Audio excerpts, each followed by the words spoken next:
Greetings fellow gamers, welcome back to the Onion channel. First off, I just want to say a massive thank you. My Mage Arena guide is sitting just shy of 100,000 views, which is insane. I appreciate all of you. Today I want to talk about what's next for Mage Arena. We'll discuss how successful it's been, the most urgent changes it needs, and what features could be added to turn this silly little spellcasting game into something that maintains its original charm, but has a longer shelf life. First things first, massive congratulations to Junior's Jams, the, I assume, solo dev behind Mage Arena. They have absolutely smashed it with this game. Junior, if you're watching this video, please let me interview you. I'm sure we would all love some Mage Arena development lore.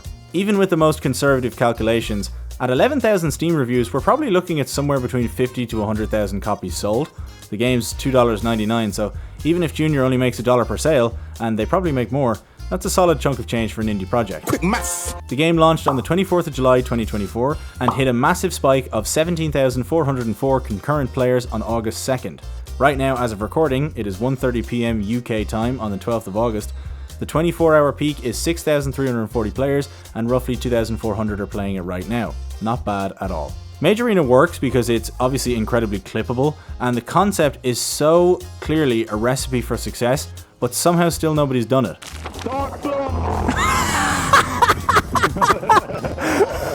There's also some surprisingly fun PvE, like diving into the crypt with friends to hunt for Excalibur. It's chaotic and it's social, and it's the kind of game you can fire up for fun with your gaming buddies at any time. But the game is not without its flaws, and I think the best thing to do would be to fix the glaring issues first and then add more content, which I think Junior is doing. First of all, balance is going to be an ongoing issue. Fireball and Thunderbolt were way too strong at the beginning, and they have been tuned down, as well as Magic Missile in the last few hotfixes. And the game was incredibly buggy. Although this added to its charm, it's not really something you want long term. There's also been a lot of voice detection issues in a VoiP game, which is not really something you want. The British accent setting had to be removed because it just didn't work well enough at all.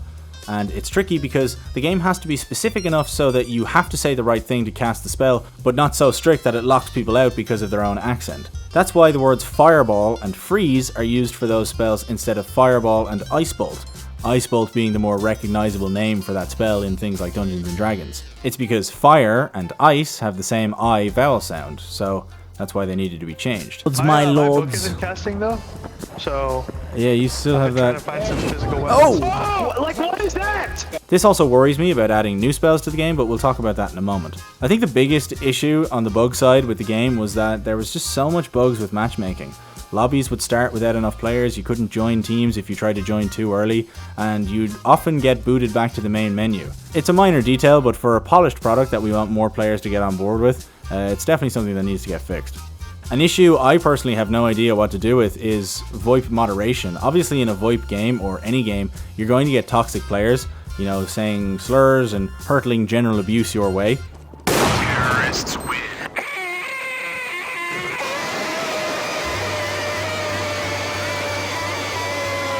And the community so far, in my experience, has been pretty lighthearted, although for new players it could be off-putting to meet people like that in your game.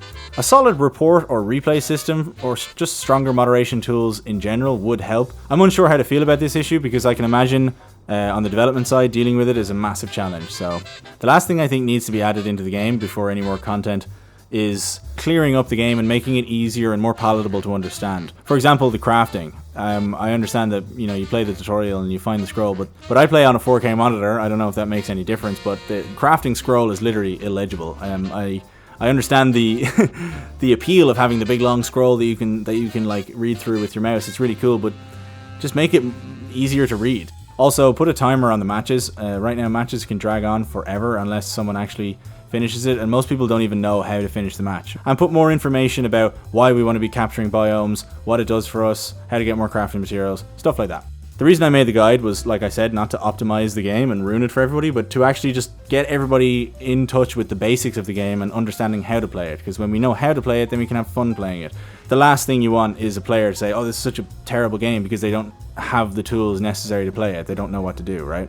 Alright, enough about all that. Let's talk about the features that players want. I read through the comments on my video and did a little bit of brainstorming myself and looked elsewhere for what the community seems to want.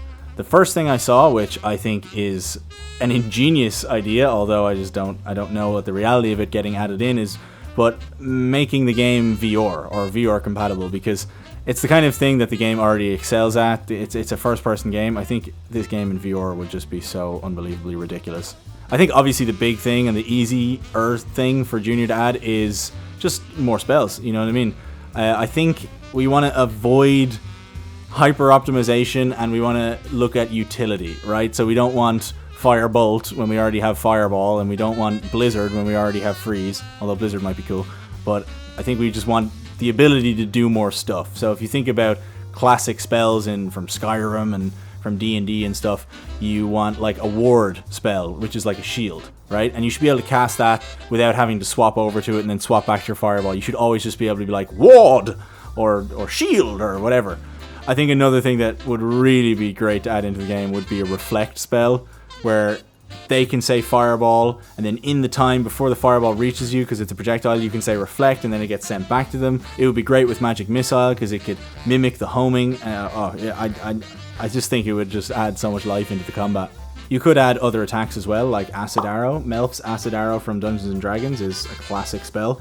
Something I thought would be really cool would be like Hypnotic Pattern, like Hypnosis, and it's basically like a flashbang, and it puts like a twirly symbol on their screen and blocks their vision and stuff. I think another thing that we should put in would be a heal that is part of the actual kit. Honestly, I would probably get rid of Wormhole and put Wormhole as a spell you can find, or just have it as part of a kit. A small heal that you can just use on yourself, just to, increase the life of, one spawn, so you don't have to keep spawning over and over again. I understand that there's a bark skin soup, so some of these spells that I'm talking about could be soups. But I think a bark skin spell or mage armor would be cool. I think a raise dead spell, where if you kill an enemy, you can turn them into like an AI spellcasting bot, and they fight for you. And you could use the same sort of code that you use for the AI minions in the castle. I think a sleep AoE would be amazing, like freeze. Maybe it's a really rare spell. It's really hard to find. Whatever. Finally, one thing I saw which is really cool is just a summon spell in general. Where you could summon like a couple of ads, like maybe little mosquitoes that shoot poison or whatever, you know what I mean? I think the point with spells is give us lots of different things to do. Don't just give us, better weapons. Give us lots of different ways to make plays and have fun doing it. One thing I would really like to see is like meta progression. So I don't think that this game should go the dark and darker route and add classes like sorcerers and druids. I just think that encourages way too much content before they even have like a solid combat loop system down. So some kind of meta progression where you can upgrade your Fireball, or you can use your experience to get new spells to start with, and you can change your kit around and stuff like that. I mentioned this before, but I genuinely had the most fun playing this game, trying not to Fireball my friends as we went and looked for Excalibur in the crypt. I think this game can totally lean into more PvE content, like dungeons and bosses and everything like that, and I think that the player base would eat it up. Something I thought about, actually, I saw this in the comments as well of my video. Something like Skyrim, where you have to find multiple phrases and add them together on the crafting table, and then you get one super spell that takes like 10 seconds to say. It's like a whole ritual, and maybe it just like wipes everyone off the map and stops their spawn for 5 seconds. Something like hyper powerful, like Excalibur, that you have to go and do something in the match, and risk certain things. Mage Arena is already a success story. Whatever Junior decides next, expanding the PvE, adding city spells, whatever. If not another person plays Mage Arena, it's already an extreme successful game. So Junior should be very proud and should just do what they want to do. For us players, I think the realistic best case for Mage Arena is that it becomes one of those games that you reinstall whenever a new update drops, or you boot it up again. Seeing as the game is so small, you can pretty much keep it installed your entire life and it won't cause an issue. But yeah, you boot it up again when a new update drops, you have a blast for a couple of games, and then you dip out until the next one. And that is fine. Not every game needs to be like Rust or Escape from Tarkov, where you can literally play it every day of your life and still have stuff to do. So again, congratulations to Junior, to Mage Arena. Now, I ask of you, make sure to just subscribe to this channel, because I'm going to be covering all things in the multiplayer gaming space. I wanted to talk about Battlefield 6, but the beta, I can't really record and play the game at the same time, unfortunately. But I'll be talking about Dark and Darker, Schedule 1, Peak, Escape from Tarkov, and plenty of other small indie games that will be coming out that I want you to check out. So, as I say, make sure to subscribe, like the video, comment, watch my other videos, and I will see you in the next one. Bye-bye.